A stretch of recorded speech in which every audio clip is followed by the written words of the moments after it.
the NFL is officially on fire again. And this time, it's all because of one name, Shedeur Sanders.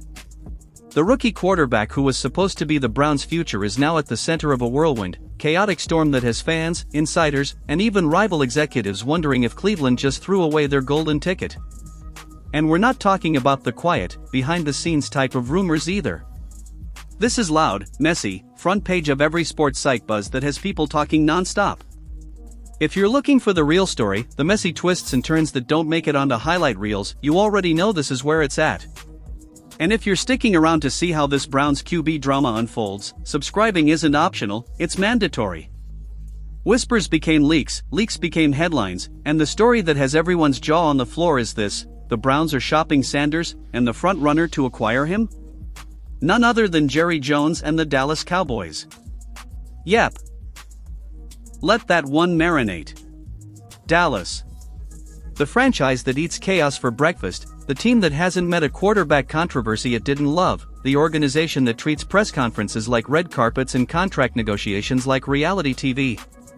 That's who might be landing the most polarizing, hyped-up, underplayed rookie in recent memory.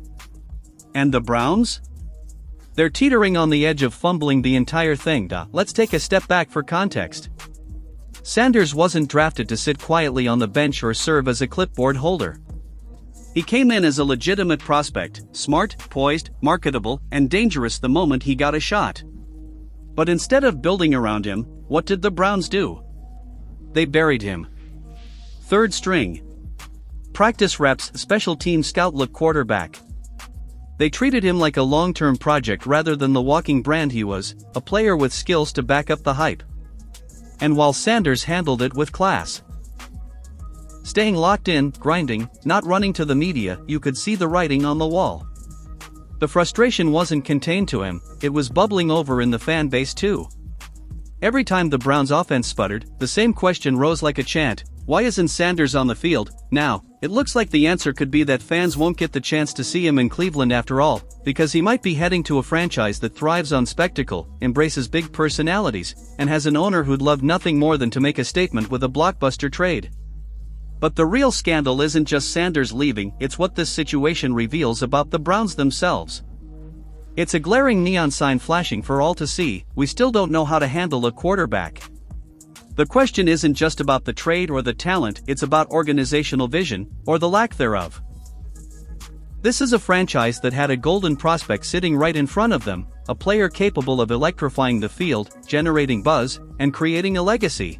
Yet they buried him in the shadows, letting opportunities slip through their fingers. And now, as the rumor mill churns in Dallas circles like a predator ready to strike, the Browns' mishandling of one of their brightest young stars is on full display, leaving fans, analysts, and rival teams alike shaking their heads in disbelief. And after years of misses, messes, and mismanagement, this one might be completely unforgivable, especially if Shedeur Sanders blows up in Dallas, lights up prime time, and becomes everything Cleveland never allowed him to be. Right now, the NFL is on edge, watching and waiting, because if Andrew Berry actually pulls the trigger, this isn't going to be just a trade. No, this would be a legacy-shifting, fan-base dividing, league-rattling, culture-exposing meltdown the likes of which we haven't seen in years. And somehow, it's perfectly on brand for the Browns, because if Berry actually moves a generational talent before he even gets a real shot under center, he's not just making a questionable move, he's rewriting the franchise's legacy in real time, and not in a good way. This isn't just about football anymore. It's about pride, it's about perception, and above all, it's about power. Right now, the Browns aren't just playing with a roster spot, they're playing with reputation, with trust, with the hearts of a fan base that has been bruised, battered, and borderline betrayed more times than any group of sports fans should ever have to endure. Let's be honest, the history here is brutal.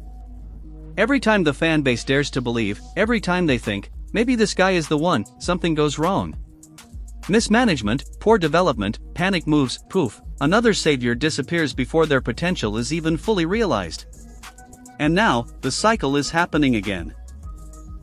Except this time, it's worse, because they aren't even pretending it's about football. Nobody is questioning Shedeur Sanders' talent.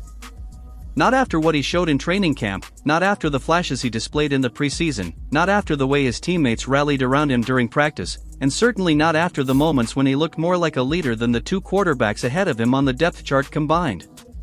So why is he being treated like a footnote? Why are the Browns willing to send him to Dallas, the NFL's headquarters of chaos, spectacle, and marketing, instead of giving him even a glimpse of a starting opportunity? If the whispers are to be believed, the answer is ego. Somewhere inside that front office, there are decision-makers who feel threatened. Threatened by his swagger, threatened by his image, threatened by the fact that a rookie could walk into the room and command attention without ever asking for it. They weren't ready for Shedeur Sanders. They didn't know how to handle his talent, his personality, or the inevitable spotlight he brings. And instead of bending, instead of building around him, they're pushing him out, ignoring the potent. Ignoring the brand, ignoring the fact that he could have been the future they desperately needed. But let's talk Dallas for a second, because Jerry Jones is practically licking his lips at this opportunity. Say what you want about the Cowboys, but one thing has always been true: they know how to sell a star. And Shedeur Sanders? He's not just a quarterback. He's a walking headline factory. He's TikTok clips, ESPN segments, Instagram highlights, and Sunday swagger all rolled into one. He's got the arm, the reads, the presence, and yes, a last name that already carries weight. You drop him into that Cowboys roster, even as a backup, and within 3 weeks, he's the most talked about player in the building. Dak Prescott throws one bad interception, and suddenly the fans are chanting for Shedeur. ESPN runs polls on who should start. NFL social pages are on fire. Jerry knows the power of perception, and unlike Cleveland, he isn't afraid of a little quarterback drama, he thrives on it. So you tell me, does that sound like a guy who's going to sit on the bench for long? Of course not. This isn't a developmental year for Shedeur in Dallas. This is a launchpad. And Cleveland? They'll be watching their potential franchise quarterback throw perfect dimes in prime time, from the couch. Because make no mistake, the moment this trade becomes real, the Browns aren't just losing a player, they're handing over the future to a team that doesn't even need it. They're swapping potential for politics, hope for headlines, and once again telling their fan base to trust the process, even when the process looks more like sabotage. And let's talk about that fan base for a second, because they aren't stupid. They see what's happening. They've watched this team flail through quarterback missteps for years. They've heard every excuse. They've been promised that this time is different more times than they can count. And yet here we are again. Another young, talented, dynamic quarterback wasted, mistreated, and pushed out the door before he even got the keys. What message does that send? To the fans, to the locker room, to future rookies who are supposed to be nurtured in this system? It says this: if you don't play the political game just right, even greatness won't save you. Talent alone isn't enough. Confidence alone isn't enough. Even potential isn't enough. In Cleveland, you need approval, timing, and a lucky break all in perfect alignment, and even then, you're never truly safe, and that's a dangerous message, because while Dallas is preparing to roll out the red carpet, drop a Shedeur Sanders jersey in every team shop from Texas to Tokyo, and juice the ratings for every game he even might appear in, Cleveland is left scrambling, wondering how they lost control of the narrative so quickly. Andrew Berry is supposed to be the forward-thinking GM, the analytics guy, the strategist, the one with a plan. But trading away a potential star quarterback just because the coaching staff didn't know how to handle him? That's not forward thinking. Why give up on a rookie with this much upside? What happened behind closed doors? Why didn't Stefanski give him a real shot? Did the team fail to develop another quarterback yet again? And don't think the players won't notice. Every player in that locker room is watching. They saw how Shedeur worked, how hard he grinded. And if the Browns ship him out without ever letting him compete, that sends a message loud, clear, and demoralizing.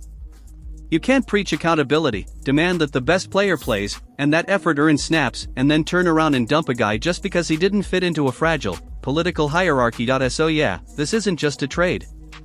It's a referendum on how the Browns handle talent, on whether they can be trusted with the future, on whether this team has learned anything from 2 decades of dysfunction. And if they haven't, it's not Shedeur who will be humiliated, it's Cleveland again. And this time, there may be no coming back from it. Let's peel back the final layers of this beautiful disaster the Browns are orchestrating. Because if we're honest, we're not just watching a bad football decision. We're watching a franchise implode in slow motion. Not because of injuries. Not because of bad luck. He didn't demand attention, he attracted it. Teammates gravitated toward him. Coaches, even the skeptical ones, admitted he had something special. But instead of feeding that flame, what did Cleveland do? They buried it. They stuck him behind a fading veteran, then behind another rookie with half the resume. And when the media asked about Shedeur's future, the answers were always robotic. He's developing. We like his progress. He's doing what we've asked. And that's the real danger here, because while Dallas is ready to roll out the red carpet, drop Shedeur Sanders jerseys in every team shop from Texas to Tokyo, and juice the ratings for every game he even might touch, Cleveland is left scrambling, wondering how they lost control of the narrative so fast. Andrew Berry is supposed to be the forward-thinking GM, the analytics guy, the strategist, the one with a plan. But trading away a potential star quarterback just because the coaching staff didn't know how to handle him? That's not forward thinking. That's panic disguised as strategy, ego wrapped in a tactical bow, and the optics are going to be brutal, because let's be honest, you give Shedeur Sanders the keys to a franchise, and he drives it. He doesn't just run the offense. He starts redefining what that franchise looks like, what it means, what it could be. And for a team like Cleveland, which has spent decades struggling with identity, that's terrifying. But you know who isn't afraid of it? Jerry Jones. Let's talk about him for a second, because this is where it gets delicious. Jerry loves three things: winning headlines, stars who act like stars, and Shedeur Sanders. He's the perfect storm: the swagger, the talent, the last name, the story. It practically sells itself. And if you think Jerry doesn't see the marketing potential, the jersey sales, the TikTok highlights, the ESPN segments, the documentary series that could be built around a Sanders-led Cowboys team, then you don't know Jerry Jones, because let's face it, the Cowboys like Dak Prescott, but they aren't married to him, not the way teams are married to Burrow, Mahomes, or Allen. And if Dak hits a shaky stretch, do you think Cowboys fans won't be screaming for Shedeur? They've seen the magic that happens when you unleash a young quarterback with confidence and talent. They saw it with Tony Romo, they saw it with Dak himself, and now they're ready to embrace it again, this time with a quarterback who grew up under the spotlight, who knows how to handle pressure, and who carries himself like he's already a proven leader. Meanwhile, in Cleveland, the team will be running damage control, spinning PR lines about doing what's best for both parties, depth chart decisions, or culture fit. But behind closed doors? Panic. Because when Shedeur lights it up in Dallas, doing exactly what Cleveland refused to let him do, the finger-pointing will be relentless. Fans will rage. Local media will tear into Berry. Stefanski, if he's still employed, will feel the heat reach astronomical levels. And the locker room? Young players, especially those who saw Sanders as the real deal, will notice. Nothing destroys morale faster than watching your leadership sabotage a player. Nothing fractures trust like seeing the best player on your roster blocked simply because he made the wrong people uncomfortable. And here's the thing the Browns completely ignored: the NFL is a players' league now. The days of front offices calling all the shots while athletes meekly know their place are fading fast. Players have platforms, leverage, and, above all, loyalty to each other. You think the guys on that roster don't see how Shedeur is being treated? They do. And when they watch him flourish elsewhere, they aren't going to forget it or laugh it off. They're going to remember that Cleveland had him, wasted him, and let him walk out the door just to protect fragile egos. That resentment lingers. It affects effort, culture, buy-in, recruitment, everything. And what's the upside for Cleveland here? Maybe a couple draft picks, maybe a depth piece. There's no package in the world that justifies giving up a young quarterback with the ceiling Shedeur has, unless he's already failed. And here's the kicker: he hasn't. He hasn't had the chance. He hasn't been given the reps, he hasn't had a scheme tailored to his strengths. He hasn't been allowed to lead a drive, let alone a game. So any narrative that this is a calculated move based on tape or performance? Total fiction. This is fear. You deserve to watch one form somewhere else. So go ahead, Cleveland. Make the trade. Let Shedeur go to Dallas, light it up under Jerry's circus tent, and watch your own quarterback carousel start spinning again.